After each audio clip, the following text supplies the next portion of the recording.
Olá, estamos de volta com mais uma edição do Sem Ponto Final, podcast da Docton TV, trazendo mais informações relevantes, né, para você, nosso telespectador, ficar ciente das principais informações, os destaques do dia, da semana. Inclusive, esta semana, né, está sendo comemorado, na quinta-feira será comemorado o Dia Mundial do Rim.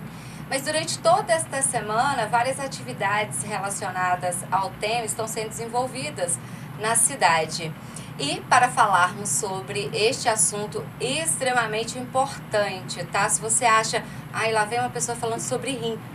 Como assim? Você vai saber. Tô te falando. É sério, o assunto é sério e você com certeza vai se identificar ou conhecer alguém que possa estar passando por essa situação e quem sabe você pode ajudar.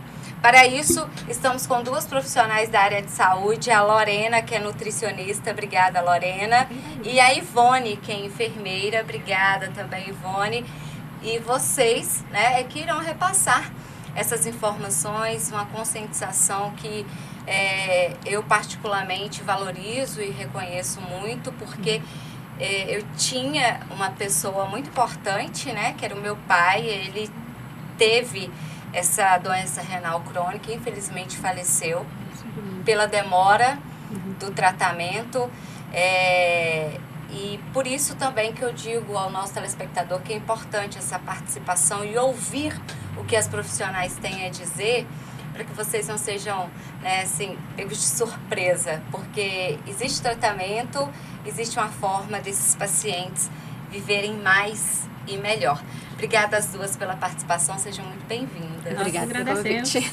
Obrigada pelo convite.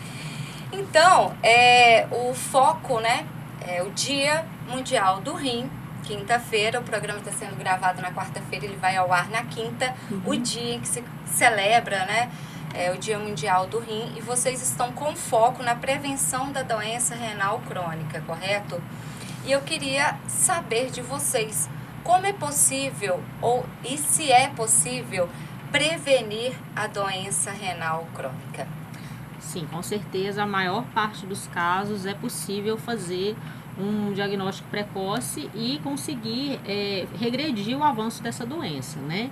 Lógico que existem muitos casos que são hereditários, que são casos de nascença e etc. Mas a maior parte dos casos são casos que podem ser prevenidos, né? Então, assim, nós duas somos profissionais que atuamos hoje em hemodiálise, e aqui na nossa cidade, na nossa micro-região, são quase 200 pacientes, são 193 pacientes. 195 pacientes que hoje a gente atende na clínica. Sim. De Caratinga e da micro-região. Que fazem hemodiálise, que quer dizer, a hemodiálise é o estágio final da doença renal crônica. A doença passa por 5 estágios e muitas vezes o paciente chega no estágio final sem nem imaginar, né? Que passou pelo estágio 1, 2, 3 e 4, né? Às vezes a pessoa é pega de surpresa ali, já tendo que fazer um acesso vascular para começar a hemodiálise. Então, infelizmente, a maior parte dos casos acontece dessa forma. Então, o objetivo dessa campanha, né, é uma campanha de conscientização. A iniciativa é da Sociedade Brasileira de Nefrologia. Então, o órgão estimula todas as diálises do país a realizar essa ação de prevenção, né, já que o atendimento em hemodiálise é um atendimento de alta especialidade, alta complexidade. A intenção é falar sobre isso lá na atenção primária, lá na atenção primária básica, a saúde, para que aqueles maiores candidatos a irem para a hemodiálise, eles consigam regredir isso e talvez até evitar isso pela vida toda, né, porque existe o tratamento que a gente chama de tratamento conservador.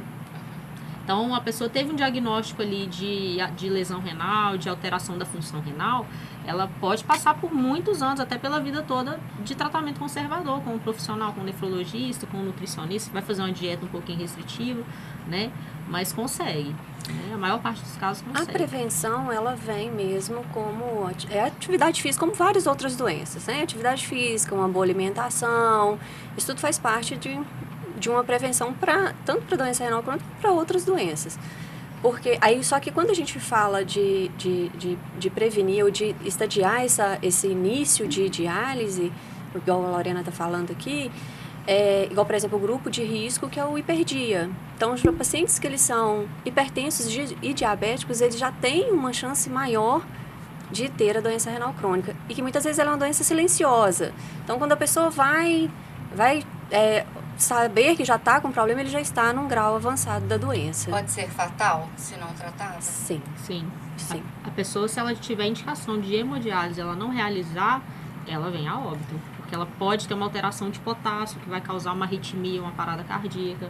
Ela pode ter níveis de ureia que sejam, né, que vai chegar a um ponto tóxico no organismo. Os níveis de toxina no organismo, porque o rim ele já não está filtrando mais nada. E tem muitos pacientes que às vezes eles não percebem, porque você não percebe que você vai perdendo, por exemplo, a diurese, a urina ali, você vai perdendo ela muito aos poucos, então você não dá conta que hoje você está urinando menos do que ontem. Então, assim, começa a acumular as toxinas, porque tem paciente que às vezes ele tem a diurese, mas o rim já não está filtrando mais, então ele começa a reter toxinas, é onde causa outros fatores ali da doença. E aí, nesse caso, a pessoa se confunde mais porque ela pensa assim, mas eu urino muito, mas eu tomo muita água, por que eu tive problema de rim?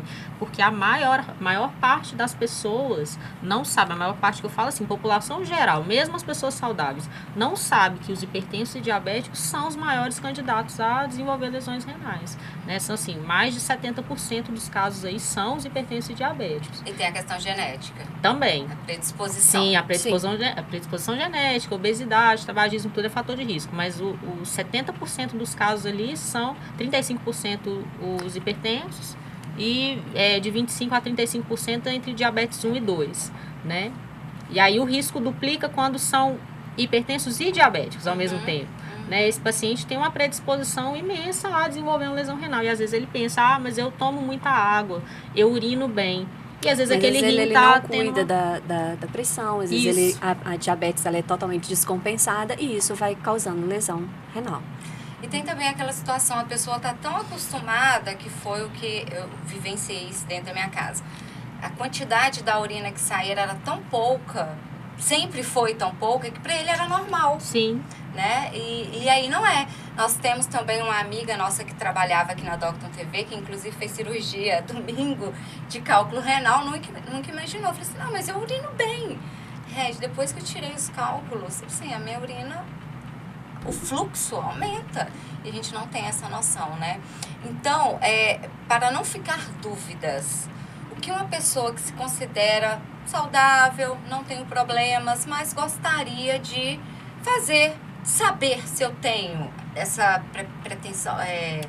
predisposição. Primeira coisa que deve fazer? É todo ano essa pessoa, seja saudável ou não, tem alguma doença de base ou não, seja do grupo de risco ou não, fazer o EAS, que é o exame de urina simples, e a dosagem de creatinina uma vez ao ano. Isso é assim, para todo mundo.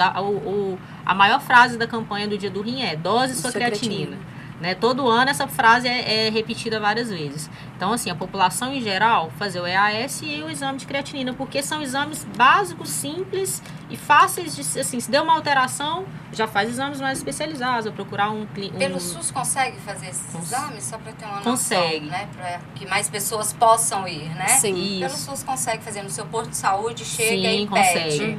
Inclusive, fazer. A gente participa do Conselho de Saúde aqui em Caratinga, né? Representando a hemodiálise, a gente já está batendo nessa tecla, já tem mais de um ano já, para que isso se torne um protocolo do sistema. Grupo de hiperdia. Para esse grupo de hiperdia, para que todos os hipertensos diabéticos seja obrigatório ser colhida a creatinina e o EAS deles uma vez por ano. Certo? Mas assim, num geral, qualquer pessoa pode, assim, até sem pedido médico, pode chegar no laboratório e assim, eu quero fazer uma creatinina e um EAS. É um exame barato, simples, né?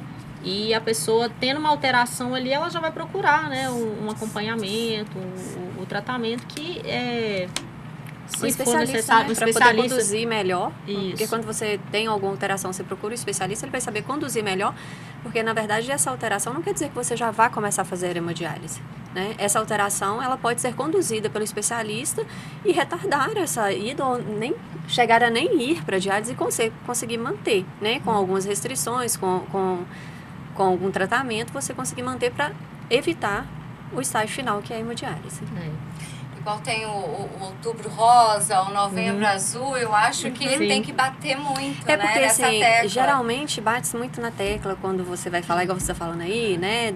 Por exemplo, no outubro rosa vem o exame das mãos, o autotoque, né? Vem a questão coisas do que são inerentes à campanha. A próstata. Mas e aí? Exame. E o rins? E o rim? O AS e a dosagem EAS e creatinina. creatinina. EAS e a dosagem de creatinina. Isso. É como Tô se fosse aqui porque eu vou parte de um check-up ali também, incluir isso, porque geralmente as pessoas vão fazer um exame de sangue, é um hemograma, é um triglicérides, para olhar ali como é que está o colesterol, mas não está avaliando a função renal. Aí, havendo alguma alteração, o médico, né, analisando aqueles exames simples ali, aí ele vai pedir outros exames mais complexos, né? Talvez eu pedir um exame de imagem, né? Eu, por exemplo, que trabalho, você deu o exemplo da sua casa, eu que trabalho com 8 anos nessa área de hemodiálise, eu fui descobrir ano passado que eu tenho uma estenose no ureter. Quer dizer, coisa que eu nem imaginava, não tinha sintoma, meus exames de sangue, assim, dando uma alteraçãozinha simples, aí o médico falou assim, vamos fazer um exame de imagem? Fui fazer o exame de imagem e detectei que eu tava com um rim mais inchado, aí fomos investigar, fazer uma ressonância, aí assim, isso é havendo a necessidade, a pessoa vai aprofundar ali para tentar identificar o que pode ser, se é uma pedra que está obstruindo, se é uma estenose, né, que é um estreitamento do canal, ou se é, às vezes, um cisto, ou qualquer outra condição que está comprometendo aquela função renal ali. Tem que ser detectado da mesma forma como qualquer outra doença, tem que ser detectado precocemente, para que tenha um tratamento adequado, né, e que a pessoa tenha o máximo de qualidade de vida possível.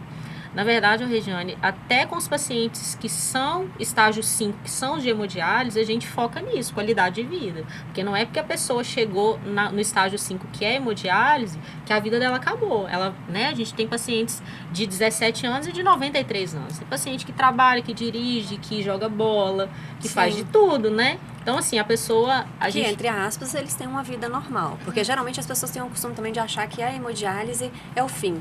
Acabou, não é? Ali a pessoa tá em fase final mesmo de vida. E se o paciente souber conduzir direitinho, junto que tem equipe que orienta e tudo, ele consegue ter uma vida, entre aspas, normal. Ele vai ter o compromisso de 3 vezes na semana, ele tá ali fazendo o tratamento, mas saindo dali ele consegue sair e ter uma vida normal ali. E é melhor prevenir, porque apesar de todo esse cuidado, de toda essa cautela, a gente sabe que não é fácil. Não é fácil, porque você está 3 vezes na semana, preso a Tem uma máquina. Tem pessoas que têm muita reação. Né? São 4 horas por dia. Então é melhor a prevenção, por isso que a gente tem que bater sempre nessa tecla, né? Sim. Porque assim, se somente os casos inevitáveis fossem submetidos à hemodiálise, por exemplo, se a gente tem lá quase 200 pacientes, e desses 200 pacientes, somente aqueles casos que são hereditários, porque temos vários, né? Casos que são hereditários, uma glomerulonefrite, ou às vezes alguma outra complicação renal que o paciente teve ali que não teve como reverter, ele acabou sendo submetido à hemodiálise, seria reduzido, sim, para menos de 1/3, né? Pela quantidade de pacientes que são submetidos ao tratamento. Isso, sim, não só para a pessoa é ruim, mas pro sistema, porque é um tratamento de alta complexidade, custeado pelo SUS, mas que é um tratamento que pro sistema ele sai mais caro. É muito mais caro pro sistema gastar com a sessão de hemodiálise de um paciente. Eu esqueci o valor que está saindo hoje em dia. É uns 300 e poucos cada sessão. Mais. Tá mais que isso. A última vez que a gente conversou estava então de 400 e poucos reais na sessão. Por sessão, cada paciente faz 3 por semana. Né? Então, assim, pensa para o sistema. Porque é a prevenção. A prevenção é muito mais fácil, é muito mais barato e muito mais fácil. E melhor para a pessoa, melhor para o sistema, melhor para a sociedade, melhor para todo mundo. Então, assim, essa questão da pessoa achar que chegou no tratamento ali e acabou a vida, a gente foca muito nisso, de que não é por aí, porque apesar de ser a gente usa muitas vezes o termo fase terminal, que é fase terminal, é o último estágio que a doença renal podia alcançar ali, não tem como mais voltar atrás naquilo. O hemodiálise ou transplante, não tem como fugir disso depois que chega nesse estágio. Mas não é o final da vida. A pessoa vai viver normalmente, né? Vai casar, vai passear, vai trabalhar, né? A maior normalmente com restrições. Com algumas restrições. A nutricionista vai colocar umas regrinhas básicas. Vai, porque é pro bem deles, né? Sim. Porque a gente tenta buscar pro paciente de diálise uma qualidade de vida, mesmo fazendo o tratamento. Então, mas ele tem essas restrições para conseguir ter essa qualidade de vida e sair dali e conseguir levar a seguir, vida. até voltar. Eu entendo. Porque, assim, é um paciente que está sob risco de ter edema de pulmão, se ele tomar líquido à vontade. O paciente de hemodiálise tem uma restrição extrema de líquido. Ele pode tomar em torno de 500 ml por dia. Então, é muito pouco. Você pensa assim, aqui deve ter uns 250, 300 ml. Isso aqui é praticamente o que o paciente pode tomar por dia em água, porque ele também vai tomar café, leite, vai comer uma comida ensopada. Na verdade, isso aqui ele usa só para tomar os remédios. Entendeu? Então, assim, tem todo esse rigor da gente tentar monitorar esse volume que o paciente toma de líquido durante o tempo que não está na diálise, a quantidade de potássio que ele vai ingerir, porque se ele ultrapassar, se ele extrapolar demais, ele pode passar mal e tem esse risco de parada cardíaca se tiver uma hipercalemia. Então, tudo isso aí a gente tem que andar meio que na corda bamba ali para tentar manter essa pessoa bem o máximo de tempo possível, para ela ter uma vida, né, como eu disse, qualidade de vida, né? Com foco em todos esses temas que a gente está abordando, né? Aí vem uma pergunta bem primária, mas eu acho necessária. A função do rim no corpo humano. A principal, né? É filtrar o sangue. A principal é filtrar o sangue, que é o que a máquina de hemodiálise vai tentar suprir. Tanto que o tratamento chama terapia renal substitutiva. Então, é uma filtragem artificial ali que é feita por um dialisador artificial. E se o sangue não é filtrado corretamente, ele vai acumular várias toxinas. Que acumula toxinas. Ou seja, e essas toxinas vão começar a afetar coração. Porque tudo que vem do metabolismo, da alimentação, do funcionamento do corpo vai ser filtrado, porque o rim ele literalmente é o filtro do corpo, né? Então, se não foi filtrado, vai ficar retido no corpo ali várias substâncias que podem ser tóxicas para o paciente em níveis aí vem a anemia, nível alto. Sim, né? Aí sobre as outras funções, além da filtragem, o rim atua na parte de estímulo à produção de células do sangue, né? Tem um hormônio que o rim produz que estimula a medula óssea a produzir mais células sanguíneas, e é por isso que esse paciente é um paciente anêmico cronicamente. É um paciente que tem uma anemia crônica. Muitos deles acham que tem a ver com a alimentação, mas não tem. É realmente uma deficiência desse hormônio que o rim não está produzindo. E a parte de metabolismo ósseo também, que o rim tem a atuação ali na produção de vitamina D, na excreção de fósforo. Com isso, ele estimula o PTH, que é um hormônio da paratireoide, a controlar a saída e entrada de cálcio dos ossos. Então, esse paciente também está susceptível a desenvolver problemas ósseos por conta dessa... Hoje tem sido um dos maiores desafios dentro da diálise, é controlar a hiperfosfatemia. Tem sido o maior problema. A maior dificuldade nossa é conseguir fazer com que os pacientes consigam manter o fósforo e o PTH e o cálcio sérico dentro dos limites aceitáveis, porque a gente esbarra em muitas coisas, né? Tem a questão da alimentação, né? E aí envolve questão emocional, psicológica, familiar, porque a alimentação não é só pegar e comer. A alimentação tem todo um fator envolvido, né? Social, familiar, emocional, etc. E tem a questão da medicação, que eles têm uma medicação de uso para esse controle aí. Tanto o paciente... Para quem faz a diálise. Isso. Para pacientes que não fazem hemodiálise, mas são renais estágio 3 e 4, às vezes costuma fazer uso de alguns medicamentos já também. Já tem alguns medicamentos que eles já começam a usar nessa fase aí. E nem sempre eles conseguem adquirir essa medicação, porque às vezes está em falta, ou às vezes o sistema público não consegue suprir essa demanda. Às vezes tem medicamento que precisa fazer processo para conseguir, né, Ivone? Sim. Adquirir essa medicação. Na burocracia. A burocracia do sistema. Então, alguns medicamentos ficam às vezes em falta, e aí o paciente a gente fica, né, nessa situação aí também por conta desse controle que é necessário, porque a longo prazo esse paciente está suscetível a ter um problema ósseo grave e que, se não for tratado ali, é igual formiguinha mesmo, carregando. Se a gente não conseguir trabalhar dia a dia ali com ele e com toda a burocracia do sistema conseguir ainda lidar com isso, esse é uma consequência que infelizmente está sujeito a acontecer. É difícil. E quais são os fatores que levam à insuficiência renal? Então, principalmente hipertensão e diabetes, né? Sim. Mais de 70%. Né? Sim. Mas tem também os casos de cistos hereditários. As pessoas que já têm casos de doença renal crônica na família estão mais susceptíveis a desenvolver também, né? Tem fator genético, né? É o que a gente fala do fator genético. Nós temos dois familiares lá que tem duas famílias que são 3 irmãos. São 3 irmãos na diálise. Mas aí é um fator genético. Sim. Nós temos esse caso. Tem o caso também de picada, assim, de cobra. Tem alguns pacientes que às vezes não chega a tempo. Nós tivemos uma paciente que foi essa situação de zona rural, que o marido não trouxe. Depois, quando chegou, já chegou no hospital, só que aí ela já tinha perdido a função renal. Que nesse caso, às vezes a pessoa vai ter uma insuficiência aguda. Mas aí, se ela não tiver a conduta correta ali... Ocasionado pela picada de cobra? Eu não sei se foi cobra ou se foi aranha, né? Uma picada de algum animal. Sim. E aí o veneno, né? Porque você tem que tratar rápido. Então, se não for porque ele tem ali uma insuficiência renal aguda, às vezes ele faz uma diálise, só ali algumas sessões, a função renal melhora, a pessoa volta normal. Mas se não é feito isso a tempo, causa uma lesão irreversível. Mas assim, tem também os outros fatores, né? O tabagismo é um fator de risco, a obesidade é fator de risco e o uso de anti-inflamatórios constantes. Indiscriminadamente, as pessoas costumam comprar, tem alguns que são vendidos sem receita, e as pessoas fazem uso indiscriminado do anti-inflamatório. A pessoa, por exemplo, que tem uma doença autoimune e por conta disso ela precisa fazer uso de anti-inflamatório, porque tem que fazer, porque às vezes, né, tem lúpus, ou tem artrite reumatoide, ou tem qualquer outra doença autoimune, né? Lúpus a gente tem vários casos lá na clínica. Mas né? vira o custo-benefício que ele é monitorado. Sim. A questão da função renal, porque aí o paciente realmente ele não pode ficar sem. Né? Sim, aí essa pessoa que ao longo da vida inteira teve que fazer um uso de medicamentos fortes, que são anti-inflamatórios, ela tem uma predisposição também a perder essa função renal. Consumo exagerado de sal, de sódio. Aí sobre a alimentação, o excesso de sódio, a falta de água, né? Falta de água mesmo, água. É isso que eu ia te perguntar, se era tabu ou é verdade. Eu não tomo muita água.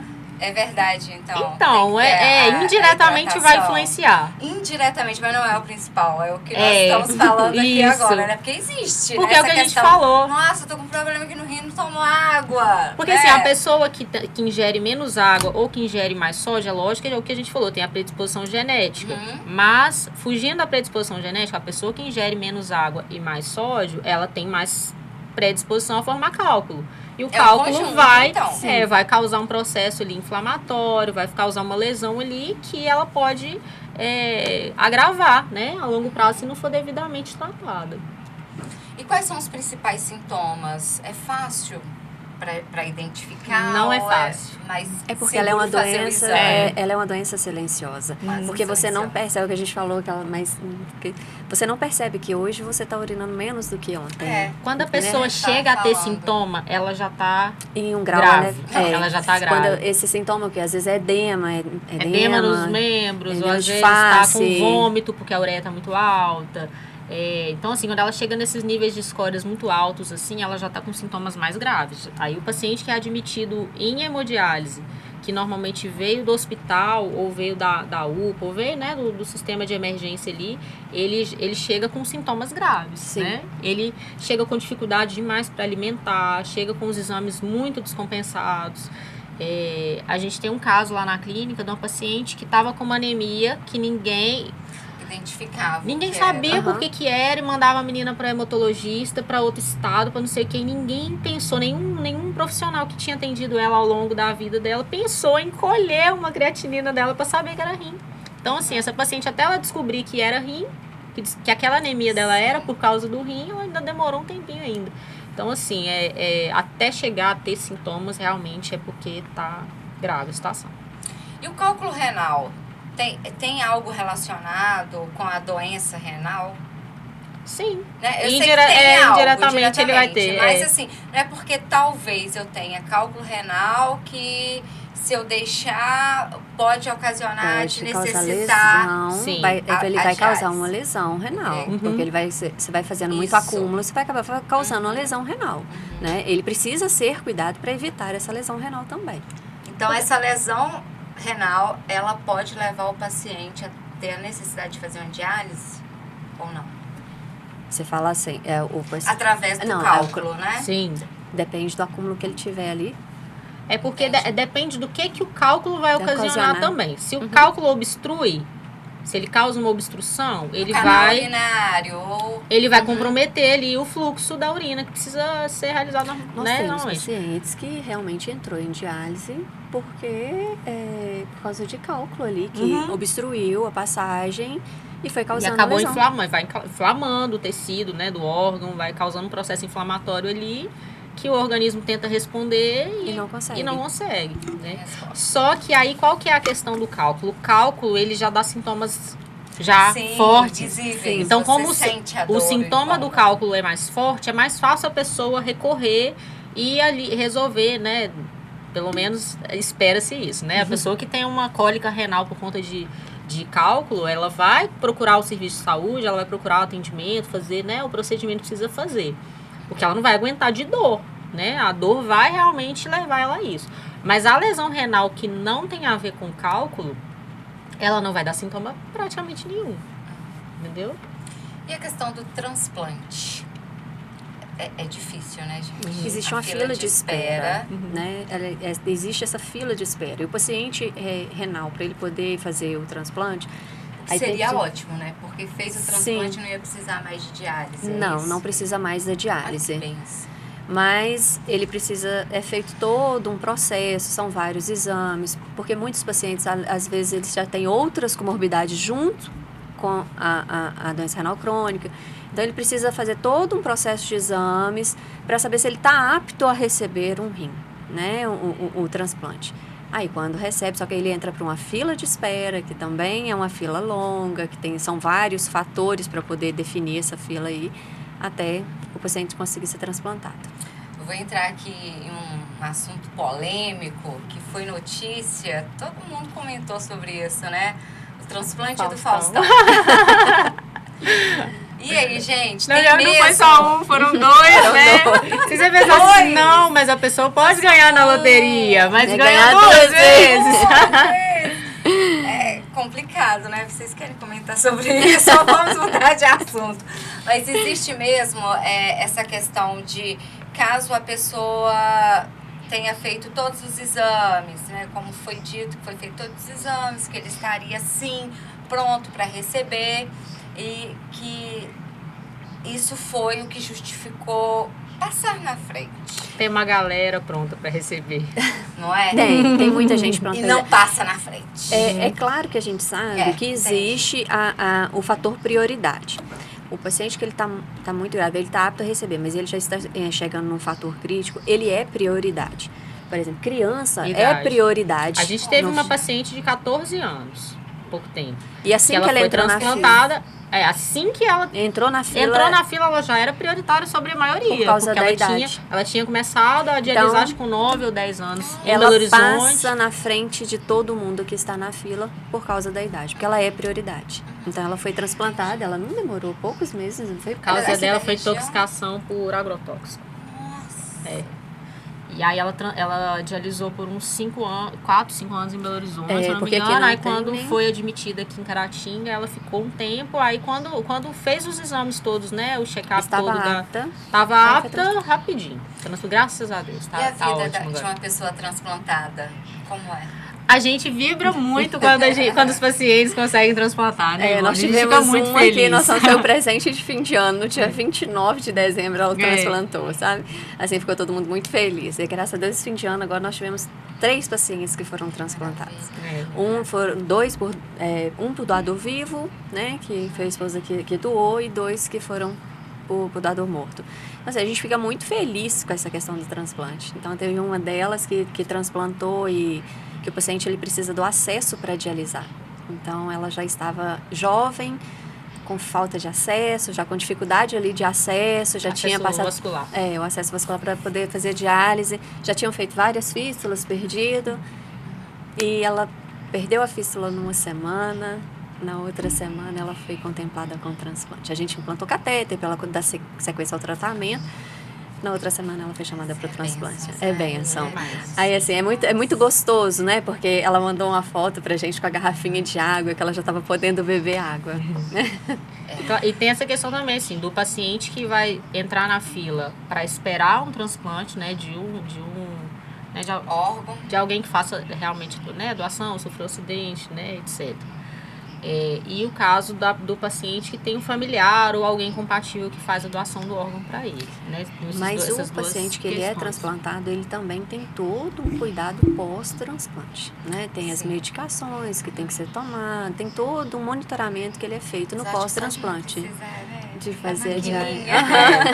Só de ter essa liberdade, né? Porque ainda bem que tem a maquininha, porque se não tivesse, ia ser pior. Mas a gente fala muito isso com eles. Se não precisar dela é muito bom também, né?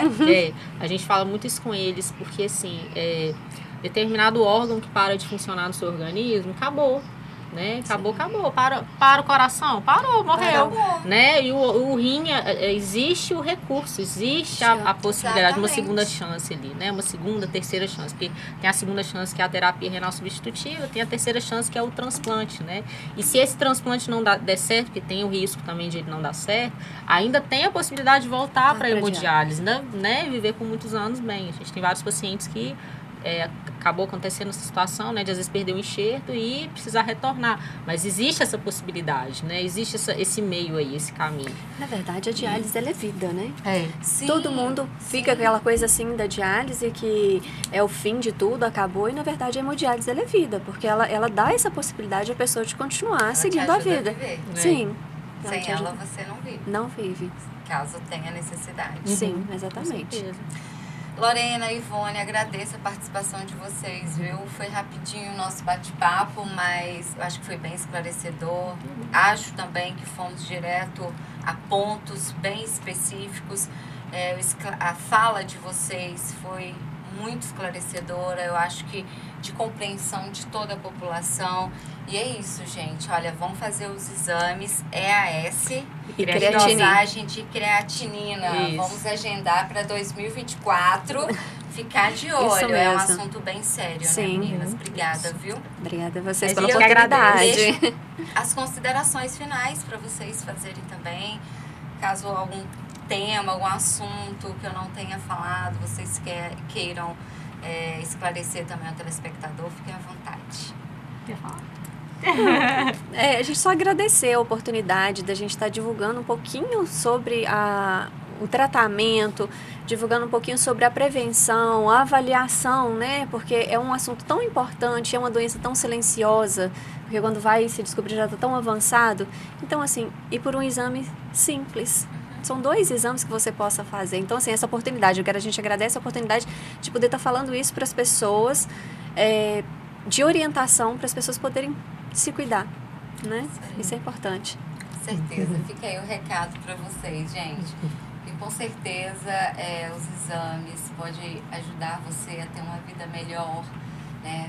E só quem perde, né, um parente, um familiar, um amigo com essa doença sabe, né, que poderia ter acontecido algo melhor, mas não deu tempo, ou não ficou sabendo, ou até mesmo não quis, né? Mas fica aí a conscientização, informações para vocês sobre o Dia Mundial da Doença Renal Crônica. Pesquisem mais sobre esse assunto, vale a pena saber e ficar por dentro, tá bom? Até mais, tchau, tchau!